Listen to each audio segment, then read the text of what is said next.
So let's take a look at the Internet Weather Report for the last week or so here. The first item here we've been reporting on for the last few weeks. Got a couple of little modifications in the way we want to present this, but it's scan sources on port 4143 UDP and 4183 UDP. And we've been reporting port 4143 is predominantly in the United States and 4183 predominantly in Latin America and Europe. It appears to be some Internet of Things kind of thing that's taken place here. Previously, we reported this as potentially P2P traffic, but as we've been investigating this further, looking at the activity, I don't see anybody talking to each other. It doesn't seem like anybody's talking to each other. There's a lot of scanning and nobody answering. Right. So I'm not quite sure. Yeah. So nevertheless, it appears that there may be some scanning activity going on here as opposed to P2P activity. Now, maybe this is we've seen cases in the past where things have been set up and they just don't work right. And so maybe it'll come back in a different way or something like that. Now, John, I got the impression that there might have been some relationship to port 3159 as well? 3159 UDP, which we reported on maybe in the January, February timeframe as well. And I kind of forgot about it. Mm-hmm. It's kind of been there, and I think it's still there. It would probably would have been nice to kind of put it into this chart here. But when you look at the payloads, and I think we mentioned the payloads that are in the packets in one of the previous reports here, same type of pattern. It's a 16-byte payload. It's got, some values in certain spots and zeros and others that align exactly with the 4143 and 4183 stuff. So it's the same protocols, so to speak, but I have no idea what any of this is. Yeah, so we're still kind of digging around. This could be some type of a backdoor that is undocumented or some sort of thing, but perhaps not even just working the way it's supposed to be at this point. Now, it's also notable that in the last week, or actually the last few days here, the activity, that is the number of participants performing this activity, both in United States and other parts of the world, have basically tapered off significantly. So it may be that this is just fizzled out or been turned off, or there's some other activity that's taking place. We'll keep an eye on that, and it could be transitioning to some other set of activity as well. So next item here is probes on port 8009 TCP. This is an alternative port for HTTP.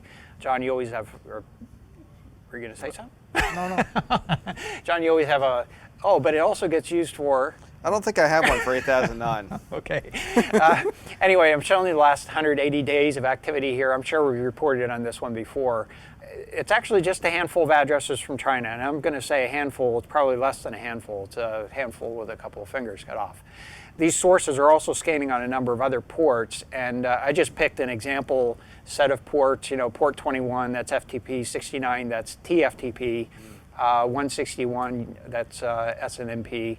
I'm not sure what 873 is, but 1433 is Microsoft SQL. 1723, I think that's the... H.323. H323, yes.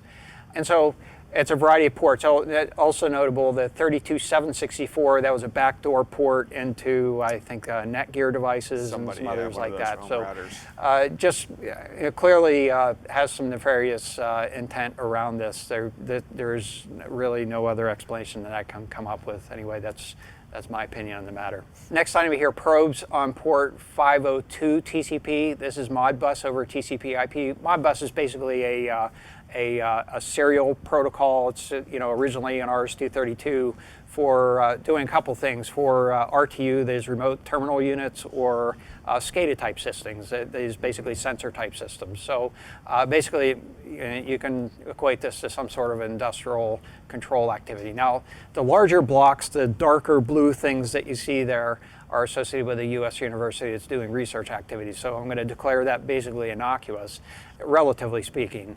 And then the larger spikes are it's more ambiguous about the intent behind it. It's actually spread across a group of basically an entire /24 subnet for what appears to be a cloud service provider that's located in Switzerland. So that may also be research activity, but these are the sort of the bigger spikes that you're seeing. They're the taller spikes, but shorter period of time on the graph. So we have at least two groups that are conducting this sort of activity. And it is, not entirely expected that there might be research along these lines because this is an area that, from a infrastructure point of view, folks are concerned about.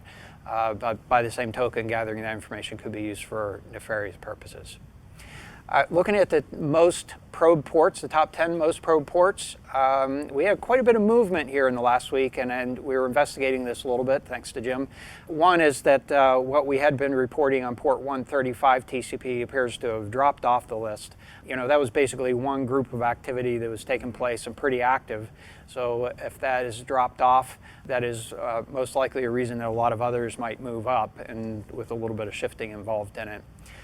There was another one that we had on the report last week, which is port 53 UDP, a lot of probing activity on that, and that looked to be partly associated with some denial of service attacks. So at the top of the list, port 22 TCP, that's SSH, that's remained stable at the top of the list, followed by 443 TCP, and then 445 TCP, and then 80 TCP, port 23 TCP. We're going to take a little closer look at that later in the context of the most sources probing. And so that's bumped up quite a bit, moved up 5 places here. And then port 80 TCP, followed by 1900 UDP, associated with SSDP, and that being reflective denial of service attacks.